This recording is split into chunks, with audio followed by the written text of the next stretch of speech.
Hello friends, आज हम इस वीडियो में देखेंगे जो चार्टर एक्ट आए हैं 1773 से 1853 के मध्य, वो एक्ट के बारे में कुछ न्यूज़ और कुछ एमसीक्यू के बारे में। पहला क्वेश्चन देख लेते हैं। पहला क्वेश्चन है, निम्नलिखित अधिनियम में से किस अधिनियम के द्वारा ब्रिटिश भारत में कलकत्ता में सर्वोच्च न्यायालय की स्थापना की गई थी? और करेक्ट आंसर है option number A, regulating Act 1773। Next है, निम्नलिखित में से किस ब्रिटिश अधिनियम ने ब्रिटिश ईस्ट इंडिया कंपनी को व्यापार का विशेषाधिकार दिया था? करेक्ट आंसर है option number C, Charter Act 1793। क्योंकि जो इससे पहले के एक्ट आए थे वो भ्रष्टाचार को दूर करने के लिए और जो कुप्रशासन फैला हुआ था वहाँ पर, और या फिर कंपनी को थोड़ा नियमित करने के लिए यूज़ किए गए थे। पहली बार इस चार्टर एक्ट में जो कंपनी का विशेषाधिकार है उसको 20 वर्षों के लिए बढ़ा दिया गया था। नेक्स्ट क्वेश्चन है, निम्नलिखित में से कौन सा ब्रिटिश अधिनियम ने ब्रिटिश सरकार की संसदीय प्रणाली के विचार को प्रस्तुत किया था? करेक्ट आंसर है चार्टर एक्ट 1853। इसमें पहली बार विधानसभा या विधानमंडल की कुछ अवधारणाएं पेश की गई थी, इसलिए ये ऐसा माना जाता है कि संसदीय प्रणाली के विचार को इस अधिनियम में प्रस्तुत किया गया था।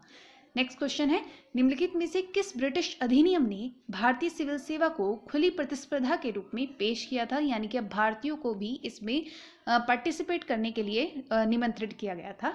करेक्ट आंसर है option number D, charter act 1853। इससे पहले अगर भारतीयों को ये परीक्षा ही देनी होती थी तो वो बाहर जाकर के ही दे सकते थे और उनके लिए भी बहुत सारे क्राइटेरिया फिक्स किए गए थे, बट अब इनको खुली प्रतिस्पर्धा के रूप में भारत के लोगों के लिए भी खोल दिया गया था। नेक्स्ट क्वेश्चन है, निम्नलिखित कथनों में से कौन सा कथन 1833 के चार्टर अधिनियम के संदर्भ में सही है? और इसका करेक्ट आंसर है ऑप्शन नंबर बी, कि इसने ब्रिटिश ईस्ट इंडिया कंपनी को एक प्रशासनिक निकाय के रूप में बनाया। हालांकि ये जो ईसाई धर्म फैलाने की इजाज़त दी थी ये भारत अधिनियम 1813 में दी गई थी। तो ये फर्स्ट ऑप्शन ए इसका गलत है, इसलिए सेकंड ऑप्शन इसका करेक्ट आंसर है। नेक्स्ट क्वेश्चन है, बंगाल के पहले गवर्नर जनरल कौन थे? करेक्ट आंसर है option number A, Lord Warren Hastings जो थे वो बंगाल के पहले गवर्नर जनरल थे, जबकि भारत के जो पहले गवर्नर जनरल थे वो थे Lord William Bentinck. Next question है, निम्नलिखित कथनों में से कौन सा कथन 1833 का चार्टर अधिनियम के संदर्भ में सही है? इसका जो करेक्ट आंसर है वो है option number C, both 1 and 2। यानी कि बंगाल के गवर्नर जनरल के कार्यालय को भारत का गवर्नर जनरल बना दिया गया था और लॉर्ड विलियम बेंटिक जो थे वो पहले भारत के गवर्नर जनरल थे। नेक्स्ट क्वेश्चन है, किस अधिनियम में भारत को ब्रिटिश अधिकृत भारत कहा गया है? करेक्ट आंसर है option number A, Pitt's India act 1784 में पहली बार जितना भी कंपनी द्वारा शासन चलाया जाता है, जितना अधिकृत क्षेत्र था उसको ब्रिटिश अधिकृत भारत कहा गया है। नेक्स्ट क्वेश्चन, किस अधिनियम के तहत ईस्ट इंडिया कंपनी के शासन हेतु पहली बार लिखित संविधान प्रस्तुत किया गया था? करेक्ट आंसर है option number C, Regulating Act 1773। पहली बार ऐसी कोशिश की गई थी कि उसको रेगुलेट किया जाएगा। नेक्स्ट क्वेश्चन है, किस एक्ट के द्वारा भारत में ईसाई मिशनरियों को प्रवेश करने व धर्म प्रचार की अनुमति दी गई थी? करेक्ट आंसर है option number D, charter act 1813 में ये अनुमति पहली बार दी गई थी कि ईसाई मिशनरीज जाएं और वहाँ पर यानी कि भारत में ईसाई धर्म का ज़्यादा से ज़्यादा प्रचार कर सकें। नेक्स्ट क्वेश्चन, भारत के गवर्नर जनरल को किस एक्ट के द्वारा अपनी समिति के निर्णयों को अस्वीकार करने का अधिकार मिला था? करेक्ट आंसर है ऑप्शन नंबर सी, 1786 का अमेंडमेंट एक्ट। ऐसा कहा जाता था कि कॉर्नवालिस जो थे वो यहाँ पर गवर्नर जनरल बनकर नहीं आना चाहते थे, क्योंकि इतना ज़्यादा परिषद का जो काउंसिल बनाई गई थी गवर्नर के साथ काम करने के लिए, इतना ज़्यादा हस्तक्षेप रहता था कि गवर्नर जनरल कोई निर्णय तक ही नहीं पहुंच पाते थे। तो 1786 का अमेंडमेंट एक्ट लाया गया ताकि इनको एक वीटो पावर दी गई जो गवर्नर जनरल बन के आए थे कॉर्नवालिस को। तो इसलिए 1786 का अमेंडमेंट एक्ट आया था जिससे कि एक वीटो पावर मिल गई थी। नेक्स्ट क्वेश्चन, चार्टर एक्ट 1833 में निम्न उपबंधों में से कौन सा सही नहीं था या कौन सा नहीं था? करेक्ट आंसर है option number D, governor general की काउंसिल में विधि सदस्य के रूप में एक भारतीय की नियुक्ति। ये कहा गया था कि एक विधि सदस्य होगा, लेकिन ये कहीं भी नहीं कहा था कि वो भारतीय होगा, और पहले जो थे वो लॉर्ड मैकाले बने थे जो कि भारत के ऑब्वियसली नहीं थे। नेक्स्ट क्वेश्चन, ब्रिटिश भारत की निम्नलिखित अधिनियम में से कौन सा अधिनियम बंगाल के गवर्नर जनरल को नामित करता है? तो करेक्ट आंसर है option number A, regulating act आया था 1773 में, जिसमें कि बंगाल के गवर्नर को बंगाल का गवर्नर जनरल बना दिया गया था और उसके अंतर्गत मद्रास को और मुंबई की जो प्रेसिडेंसी थी या बम्बई की जो प्रेसिडेंसी थी उनको उनके अधीन कर दिया गया था। नेक्स्ट क्वेश्चन, निम्न में से कौन सा कथन सही है? करेक्ट आंसर है option number B, Government of India Act 1858 के अंतर्गत ब्रिटिश संसद ने ईस्ट इंडिया कंपनी का उत्तरदायित्व ग्रहण किया। और जो पहला ऑप्शन है वो गलत है, क्योंकि 1853 के दौरान ईस्ट इंडिया कंपनी के भारतीय व्यापार की एकाधिकार को समाप्त नहीं किया गया था। इससे पहले ही इस एकाधिकार को समाप्त कर दिया गया था, यानी कि 1833 में ही समाप्त कर दिया गया था। चीन से आयात को और चाय के आयात को भी लगभग समाप्त कर दिया गया था। नेक्स्ट क्वेश्चन है, बंगाल का गवर्नर जनरल निम्नलिखित में से किस अधिनियम द्वारा भारत का गवर्नर जनरल बना? और इसका करेक्ट आंसर है ऑप्शन नंबर डी, चार्टर अधिनियम 1833। और पहले जो गवर्नर जनरल थे भारत के जो पहले गवर्नर जनरल थे वो लॉर्ड विलियम बेंटिक थे। नेक्स्ट क्वेश्चन, रेगुलेटिंग एक्ट की कमियों को दूर करने के लिए ब्रिटिश संसद में एक अधिनियम लाया गया जिसे एक्ट ऑफ सेटलमेंट के नाम से भी जाना जाता है। वह किस वर्ष पारित किया गया? करेक्ट आंसर है ऑप्शन नंबर ए, 1781 में वह पारित किया गया था। नेक्स्ट क्वेश्चन, भारत के प्रथम गवर्नर जनरल कौन थे? करेक्ट आंसर है option number A, William Hastings थे।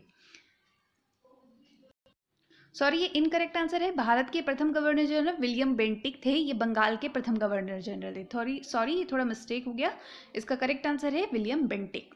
नेक्स्ट क्वेश्चन, लॉर्ड मैकाले को किस अधिनियम के अंतर्गत पहला विधि सदस्य के रूप में चयनित हुए? करेक्ट आंसर है ऑप्शन नंबर बी, चार्टर अधिनियम 1833 में।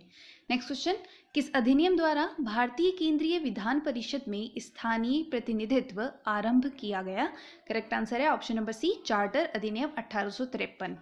नेक्स्ट क्वेश्चन, किस एक्ट के विवाद को लेकर पहली और अंतिम बार भारतीय मसले पर ब्रिटिश सरकार गिर गई थी? यानी कि ब्रिटिश संसद में जो समय सरकार थी, जो बहुमत में थी, उसको इस्तीफा देना पड़ गया था। करेक्ट आंसर है option number C, Pitt's India अधिनियम 1784 के लिए। नेक्स्ट क्वेश्चन है, किस एक्ट के तहत कोलकाता के गवर्नर को बंगाल, बिहार तथा उड़ीसा के लिए भी विधि बनाने का अधिकार दिया गया था? करेक्ट आंसर है ऑप्शन नंबर ए, भारत सरकार अधिनियम 1773, जिसको आप रेगुलेटिंग एक्ट भी कहते हैं, उसी के अकॉर्डिंग गवर्नर जनरल बनाए गए थे और BBO यानी कि बंगाल, बिहार, उड़ीसा का भी जो अधिकार क्षेत्र था उनको प्रदान कर दिया गया था।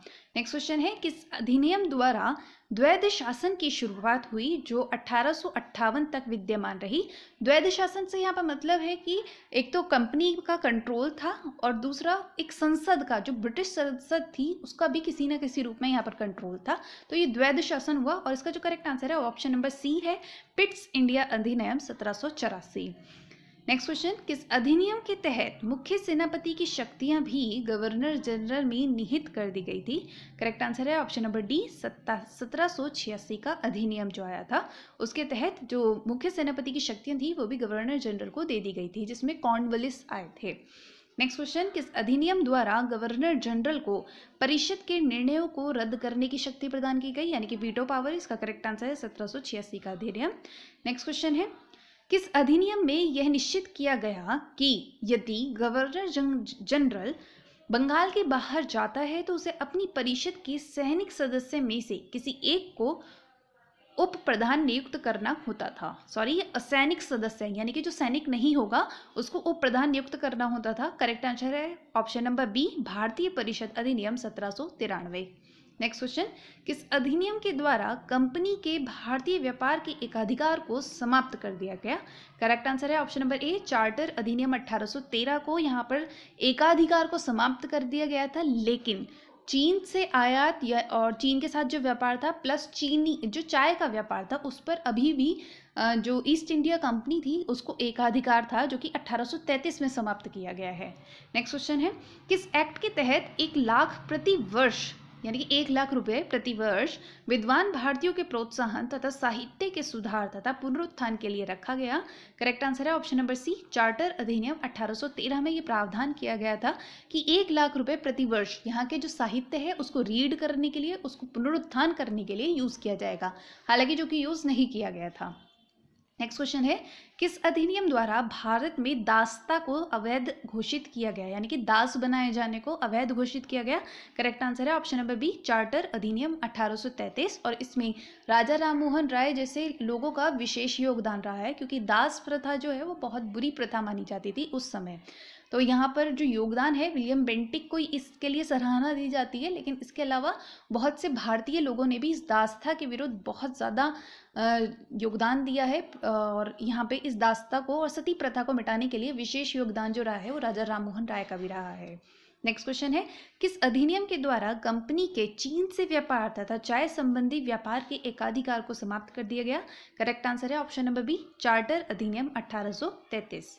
नेक्स्ट क्वेश्चन, किस अधिनियम के तहत इंग्लैंड में सरकार का विभाग बनाया गया जिसे नियंत्रण बोर्ड कहते थे? करेक्ट आंसर है option number C, Pitt's India अधिनियम 1784। एक विभाग वहाँ पर बना गया इंग्लैंड में और एक जहाँ पे यहाँ पे वर्क करते थे, जो कि शासन संभालते थे, इसलिए ही इसको दोहरा शासन भी कहा जाता था। आज की वीडियो में बस इतना ही। अगर आपको क्वेश्चंस अच्छे लगे हो तो लाइक और शेयर जरूर कीजिएगा। कोई भी परेशानी हो या कोई क्वेश्चन समझ में नहीं आया हो तो कमेंट्स बॉक्स में जरूर लिखिएगा। Thank you so much.